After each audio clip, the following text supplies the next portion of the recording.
Olá, alunos! Hoje a nossa aula é sobre um filósofo alemão muito importante do século XIX, chamado Hegel.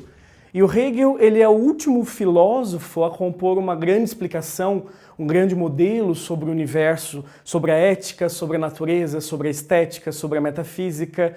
E ele tem um foco principal no começo da filosofia dele, que é justamente uma crítica que ele faz ao Kant. E essa crítica que o Hegel faz ao Kant, ela deve ser entendida no seguinte sentido. O Kant, ele usou, obviamente, ele tentou entender os limites da razão, ele tentou criar aí os seus modelos explicativos, só que ele acabou se desviando do principal foco da filosofia.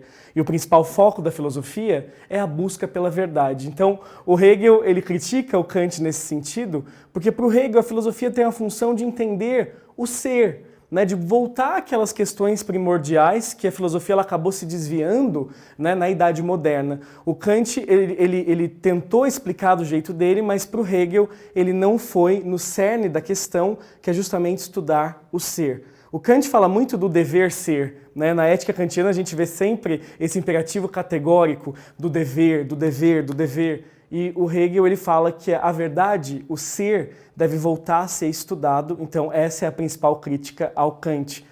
Continuando aqui a crítica ao Kant, a gente tem também mais uma faceta interessante aqui do Hegel, quando ele fala sobre a ideia do Kant instrumentalizar a filosofia com o próprio pensamento. Ou seja, é o Kant analisando a razão usando a própria razão. E a gente percebe nesses dois livros aqui, a Enciclopédia das Ciências Filosóficas e a Fenomenologia do Espírito, uma preocupação do Hegel em tentar explicar de uma outra forma como as coisas funcionam. Então, para o Hegel, é mais interessante do que você ficar usando o pensamento para explicar o próprio pensamento, quer dizer, como é que você vai estudar a ferramenta usando a própria ferramenta? Se a gente está inserido no pensamento, como é que a gente vai poder observar de uma forma quase que imparcial o pensamento? Então, quer dizer, para o Hegel isso é impossível. Para o Hegel, a gente deve se focar numa fenomenologia do espírito, tentar entender como a nossa consciência ela observa os fenômenos ao nosso redor. E essa é uma parte interessante do Hegel. O Hegel ele busca uma observação sem tanta interferência. O Hegel ele busca uma observação para tentar ver como a nossa mente ela lida com conceitos muitas vezes opostos, o que vai desembocar aí na dialética hegeliana que a gente vai ver mais tarde ainda nessa aula. Só que no meio disso a gente tem alguns probleminhas aí. Por exemplo, a gente sempre sai, segundo Hegel, de uma consciência chamada consciência sensível, que são as experiências que a gente vai tendo no dia a dia com os objetos. O próprio nome já diz, a consciência sensível ela já se autodefine, é aquilo que a gente vai adquirindo no contato com as outras coisas, a gente vai interpretando essas coisas e tomando consciência do mundo que a gente vive, tomando consciência da gente. E o Hegel ele fala que existe um outro processo aí que a gente pode chegar num outro estágio de consciência, que tem um nome, alunos, que é estranho, que é consciência infeliz. Como pode a gente chegar num estágio de uma consciência infeliz? Por que este nome infeliz? O Hegel trabalha com esse nome de consciência infeliz porque ele fala que chega um momento que a gente tem tanta autoconsciência que a gente acaba se tornando um espectador de que a gente, no mundo, a gente realmente está sozinho. Essa é a consciência infeliz para o Hegel. Nós estamos sozinhos porque nós damos sentido a tudo ao nosso redor. Tudo depende da nossa consciência, de como a gente interpreta o que está ao nosso redor. Então você sente uma solidão gigantesca. A consciência feliz ela é um estágio muito perigoso, porque a consciência feliz ela pode te dar a impressão de que você está isolado, de que nada mais tem sentido a não ser você mesmo. E aí o Hegel diz que é preciso passar para a próxima etapa, para o próximo estágio. E esse próximo estágio, o Hegel ele chama de espírito absoluto, a consciência em si para si, que é uma autoconsciência tão elevada, a gente sabe do poder que a gente tem enquanto seres conscientes, a gente reconhece os outros e reconhece a gente como um grande espelho, mas ao mesmo tempo a gente percebe que a gente deve agir. A consciência em si para si, conhecida como espírito absoluto, nada mais é do que a consciência ligada à ação. A gente precisa agir com essa nossa autoconsciência para a gente poder transformar o mundo no qual a gente vive. Então, esse último estágio é um estágio muito poderoso para o Hegel, Porque você tem consciência de você, consciência do mundo, consciência das suas ações e onde você pode interferir para transformar o mundo, por exemplo, num lugar melhor. E outro tema importantíssimo quando a gente trata de Hegel é justamente a questão da dialética. O Hegel não inventou a dialética, alunos. A gente já viu a dialética no Platão, né? E quando duas consciências elas entram aí num embate de ideias, a gente tem aí justamente o que o Platão dizia, que o homem se transformava num ser dialético e a partir disso ele tinha o seu aprendizado. E o Hegel ele vai retomar a dialética, já que ele é um entusiasta desse passado, já que ele quer voltar à busca pela verdade, ele também vai buscar esse método dialético, só que ele vai aprofundar esse método ainda mais. E a dialética do Hegel contempla uma série de conceitos importantes aqui para a gente. A primeira coisa e mais importante para vocês é a dialética do senhor e do escravo. A dialética do senhor e do escravo, para o Hegel, nada mais é do que uma metáfora que ele usa para falar justamente sobre essa relação entre as consciências. Ou seja, a questão entre você e o outro, a questão entre quando a gente entra, né, numa relação entre essas consciências, o que eu acho, o que você acha, e como a gente busca uma síntese dessas ideias, porque na dialética do senhor e do escravo a gente sempre pensa, beleza, o senhor ele é superior ao escravo. Numa sociedade escravocrata é assim que as pessoas pensam. Só que para esse senhor ser um grande escravocrata, um grande senhor de escravos, ele precisa justamente do escravo. Então ele é tão dependente do escravo para manter o seu status, quanto ele é soberano a esse escravo. E o legal é isso, a gente perceber que o senhor, mesmo estando no topo, ele é senhor, nós somos, né, senhores de nós mesmos, mas a gente depende dos outros para ganhar sentido. Essa relação entre senhor e escravo é uma relação de dependência que mostra aí toda a força da dialética hegeliana.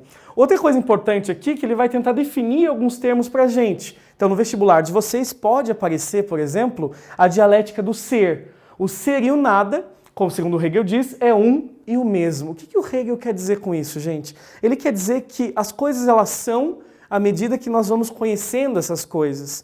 E que o ser e o nada fazem parte de um mesmo processo, de um mesmo conjunto. Outra coisa importante que ele fala é a dialética da essência. A essência, segundo Hegel, é o ser enquanto aparecer em si mesmo, enquanto aparência. A gente lembra muito do Platão e do Aristóteles quando a gente fala, né, dessas frases que envolvem a essência, que envolvem o ser, porque a gente sempre pensa nessa relação entre essência e aparência. Então, a gente fala sempre o seguinte, né? Essa essência é o ser enquanto está aparecendo, enquanto está deixando transparecer o que só o ser sabe que é. E por último, para a gente terminar, a dialética do conceito, onde o Hegel afirma para a gente que o conceito é a unidade entre o ser e a essência. Então, quando a gente imagina um conceito matemático, algum conceito, a gente sempre está pensando não na coisa em si, mas ao mesmo tempo também envolve a coisa em si. O legal do Hegel é que ele pensa por todos os lados, ele sempre vê uma relação dialética, uma relação de dependência. Né? O Aristóteles tinha visto essa relação de dependência entre essência e aparência, e o Hegel ele traz isso para a gente em plena Idade Moderna, em pleno século XIX, para tentar trabalhar essas questões. E a gente também precisa falar um pouquinho sobre a visão da história para o Hegel. O Hegel ele é muito compreensivo em tentar mapear uma história da formação da consciência. Ninguém é o que é por acaso. Os homens são filhos do seu tempo. E é legal que tem uma frase que é icônica do Hegel, que é uma frase na qual ele demonstra isso muito bem. E essa frase diz o seguinte: a filosofia é a ave de Minerva, que alça o seu voo logo ao cair da tarde. O Hegel está querendo dizer o seguinte, que a ave de Minerva é a coruja da deusa Atena. Minerva é Atena, na Grécia Antiga. E que essa ave que tudo conhece, a sabedoria que a gente tanto busca, ela só pode enxergar as coisas que passaram. Ela enxerga as coisas de cima, ela é compreensiva. A filosofia ela precisa se preocupar com essas questões.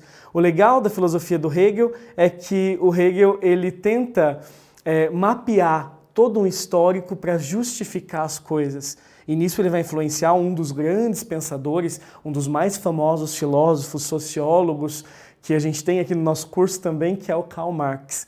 Então o Karl Marx ele vai beber das ideias do Hegel, ele vai obviamente usar uma base hegeliana e vai acabar invertendo essa base, vocês vão ver, mas ele vai usar muita coisa que o Hegel traz, principalmente essa compreensão da história para poder formular o seu materialismo histórico. Então, olhar, por exemplo, de uma forma mais compreensiva o passado humano é fundamental. E eu queria que vocês prestassem muita atenção nessa parte do Hegel, nesse trecho do Hegel, que a gente vai falar um pouquinho sobre essa compreensão da história para ele. O que quer que aconteça, cada indivíduo é sempre filho de sua época. Portanto, a filosofia é a sua época tal como apreendida pelo pensamento. É tão absurdo imaginar que a filosofia pode transcender sua realidade contemporânea, quanto imaginar que um indivíduo pode superar seu tempo, saltar sobre rodas. Então, pessoal, vamos fazer uma revisão do que a gente acabou de ver? Então, alunos, na aula de hoje a gente analisou as ideias desse grande filósofo do século XIX, que é o Hegel. A gente percebeu que o Hegel ele faz uma crítica muito veemente ao Kant no que concerne ao foco da filosofia. O foco da filosofia deve ser a busca pela verdade, deve ser o estudo do ser, e não algumas outras questões que o Kant levanta usando a própria razão como instrumento para entender a razão. Para o Hegel isso não faz sentido. Então, para o Hegel, a gente percebeu que o estudo da consciência seria muito mais relevante. E o estudo da consciência, tanto da formação dela a partir das nossas relações com o que existe ao redor, as outras pessoas, a natureza, a própria linguagem, como também tentar compreender os estágios dessa consciência, sair de uma consciência que é sensível, passar por um estágio da consciência infeliz, chegando no chamado espírito absoluto, que é a consciência em si para si, que é uma consciência dotada também de uma ação para modificar o que está ao seu redor, uma ação consciente. O mais legal do Hegel é que o Hegel ele vai também trabalhar outras questões, como por exemplo a dialética hegeliana, ela é trabalhada, ele traz isso lá do Platão para cá, mas ele eleva a dialética a um outro nível. O legal do Hegel é que ele vai trabalhar novamente a questão do ser, a questão da essência, a questão da aparência, a questão dos conceitos, fazendo a gente tentar compreender aí qual é essa relação que vai e volta ao mesmo tempo, que é a relação dialética. E por último, a gente viu que o Hegel tem uma preocupação em fazer uma filosofia mais compreensiva do ponto de vista histórico, porque nós somos fruto do nosso embasamento histórico, nós fomos fruto das nossas ações, do que a gente sofreu, do que a gente vivenciou, e tudo isso vai formando a nossa consciência, formando quem a gente é. O Hegel foi um filósofo que trabalhou aí muitas questões, o filósofo que no século XIX é o último grande filósofo que faz todo um sistema filosófico, e ele vai ser influenciado, mas ao mesmo tempo é diferente, estão falando de dialética, a gente pode estabelecer uma relação, onde ele vai ser influenciado, mas ao mesmo tempo vai se distanciar dos nossos próximos filósofos, que são representantes aí do romantismo alemão, que são o foco das nossas próximas aulas. Até mais!